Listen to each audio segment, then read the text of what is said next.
Welcome back, everybody, to Just Keep Parenting. Thank you for joining us again this week. It's been a good week.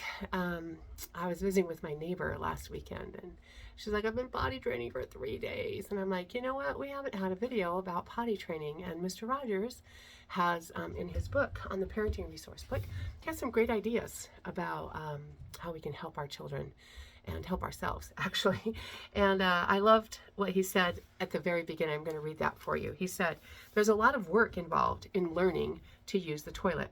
Children have to learn to control their muscles, to hold on or let go at just the right time. They have to stop doing something they really like and go right away to the bathroom. What's more, they have to learn to let go of something their body produces and have it flushed down a drain. They may wonder, if I let go too much, will all of me come out and get flushed into the toilet? No wonder it's so hard to master toilet training, and no wonder children sometimes wet or soil their pants as they're learning.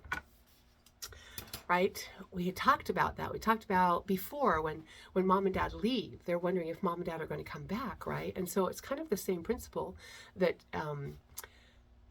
makes them wonder, right, if I let go too much, is all of me, right? Are all my parts going to fall out into the toilet? And so just knowing that about children's thought processes, I think helps us as the caregivers to understand a little bit more, to maybe use a little bit more empathy as we're trying to help them do something that is quite hard for them to do, right? He talks about signs of readiness, and those of us who've been through potty training, we understand those signs of readiness. We may have started a little early at some point, right? Because, well, our first child, was potty trained at 2.5, and now the second child, they're not showing any signs of readiness, right? So we try to force it upon them, and it's no bueno for them and no bueno for us, right? And so we've got to look for those signs of readiness, right? And what does that look like for children, right? They may be telling you when they're urinating or having a bowel movement. They may be staying dry for longer periods of time. And we can assume that they're ready when they start imitating things, right? That their older siblings or their parents or their caregivers are doing. And so checking for signs of this readiness is helpful because it's hard for us to measure, right? Well, this child does it here, or the book says that they should do it here. And yet it's so individual as walking, as talking, right? It's one of those things that, yes, this is what the book said. Yes, this is what my other child did, but it may not be what this child needs or does, right? And so expecting too much too soon can lead to frustration for both the caregiver, the parents, and the child. So he talks about accidents being natural, right? We understand that for the most part. It's normal for them to have an accident once in a while, right? Even though toileting accidents are frustrating, children manage better, right, when the parents and the caregivers are patient, right, and remind them of their successes rather than their failures. I'm teaching a night class right now, and that's what we're talking about. We want to teach to the successes of the children and not the failures of the children. Because typically we all know, oh, it didn't go so well, right? And then we have somebody else, yeah, what are we going to do now, right? And so helping them understand that it does get easier, right? That is helpful to them. They like feeling like they're doing grown-up things, right? So they want to do that. They want to please their parents. It can take a long time for children to stay dry all through the night, right? We do pretty good with during the day when we're active, but sometimes it's hard for them. Some of them sleep so soundly that it's hard for them to recognize those feelings, those, what does Mr. Roger call them? He calls them sensations, right? To recognize those bladder sensations that are happening. And so, typically they go to bed, right? They go to the restroom before they go to bed. When you go to the bed as their parent, as their caregiver, you're waking them up. He talks about how we should not carry them to the bathroom, but he also talks about how we should let them walk to the bathroom because that tends to wake up those sensations in the bladder, right? And say, oh yeah, I do need to go, right? And they can feel those again. So sometimes it's easier just to carry them in, right? But he talks about how letting them walk to the bathroom is better for them because it wakes up those sensations.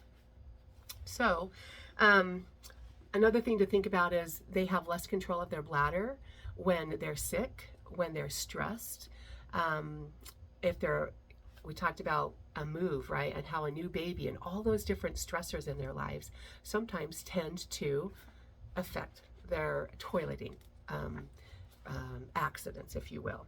All right, so he also talks about it being a joint effort. He says, the training that goes on in toilet training is a joint effort. We parents train our children in the mechanics of using the toilet, but we also need to learn how to respond to their cues of being ready to be trained. And then he said, our children, on the other hand, have to develop an awareness of the sensations of urinating and having a bowel movement, as well as developing a certain measure of muscular control. So it's a joint effort, right? We got to help them. In the process, they're going to help us. I love the fact that he talks about how if we approach toilet training with a sense of gentleness, right, and persistence, our children are more likely to gain from the experience not only mastery of their body functions, but also a stronger sense of self. And that's what we want for our children, right? They can feel proud of themselves, that they're doing hard things. And we can use those words. You're doing something really hard. Kiss your brain, right? Learning how to control your body functions is hard, your bodily functions. Then he goes on to his helpful hints. I love his helpful hints, thinking about what we can do right now, right? So he talks about when you're starting toilet training, right? A potty chair that sits on the floor rather than a chair that sits on the toilet might be easier for some of your children because they feel safer when their feet can touch the floor.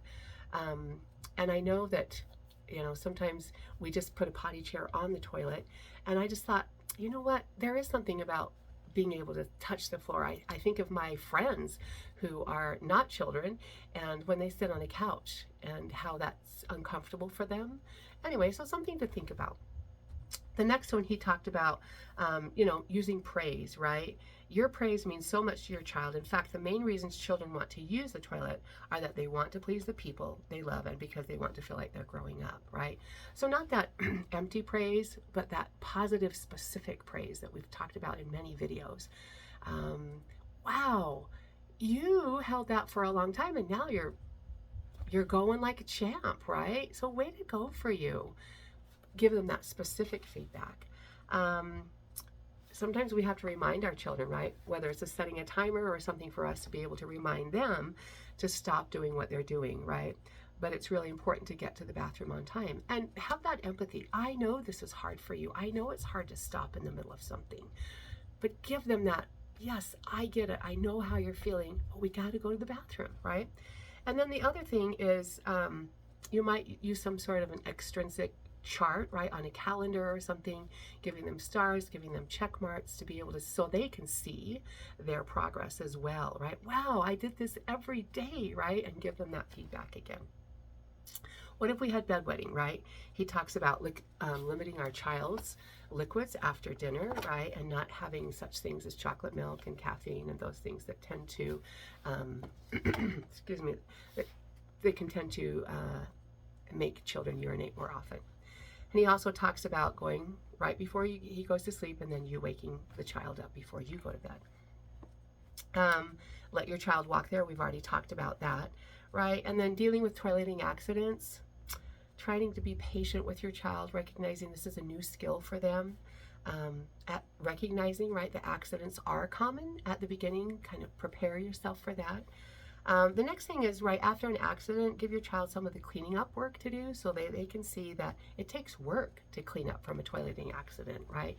So helping them with a rag, changing their clothes, putting them in a bag. I know that's something that we do here at the lab school is the children typically have an extra set of clothes, and so we'll get those clothes out, hang them over the bathroom door, and then give them a baggie, an empty baggie that they put their soiled clothes in, right? And then we put those in their cubby to go home. But helping them, some of the children don't know how to wipe yet, right? And so I'll show them, you wrap the toilet paper around your hand and then you take care of business. And you might need some more toilet paper around your hand to take care of business, right? And then I typically talk to the parents and tell them that they had a bowel movement and that they did try to wipe themselves, right? So giving them that positive reinforcement and helping them understand that when this does happen, we have to take care of it.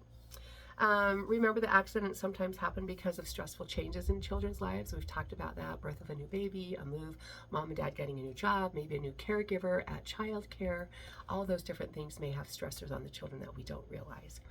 And then it's important to try to be matter of fact with the children, right?